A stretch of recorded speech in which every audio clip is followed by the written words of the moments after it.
ভাবি ভাই বাজার পাঠাইছে? মু পাঠাছে। কি বাজার পাঠাইছে? আইদে পাঠাছে আজকে হলো পালংদের শাক, ধনের পাতা, এতে মিষ্টি কুমড়া ভর্তা করবো।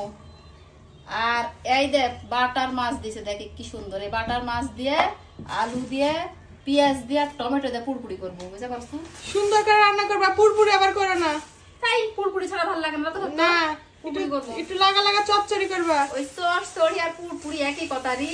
এটা গায়ের ভাষায় আমরা পুরপুরি বলি, আর সবাই ভাষায় চচ্চড়ি বলিস। এই মাছগুলো কাটে দিনি। কাটতে পারবো না বাবা আমি। তা পারবো কৃষক, খাবার পারবো। ছাই আবার কতি বেলা? ছাই আমার বিয়ানে দিছিল, বিয়ানে বাড়ি থেকে লিয়ে আসছি ছাই যে, এরা গেল না তখন। ছাই আবার বিহানের বাড়ি থেকে নিয়ে আসতে হবে? ছাই ছাড়া মাছ কুটে পারি না আমরা গায়ের মানুষ। ছাই দিয়ে মাছ কাটলে সেই সুন্দর হয়, আর না হলে খালি পিছলে যায়, বুঝতে পারছো?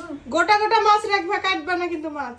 পুরপুরি করবো, এত বড় বড় মাছ পুরপুরি করবো। হ্যাঁ হ্যাঁ, আমরা ওইভাবেই খাই। হ্যাঁ ওইভাবেই খাই। ওমা ভাবি এটা কি সুন্দর গো দেখতে। হয় মারে বাদ দিয়েছ, মারে বাদ দিকে আবার মাটির জিনিসপাতি আসে, বুঝতে পারছো? যে সেদিনকে লিসি ঢুকসা লিসি, এটা আমরা বলি ঢুকসা, এটা বুঝতে পারছো? এটা গায়ের ভাষাতে ঢুকসা বলি। তোরা কি বলিস জানি না, কি বলিস তোরা? আমরা মাটির জিনিস ব্যবহার করি না, শহরের মানুষ।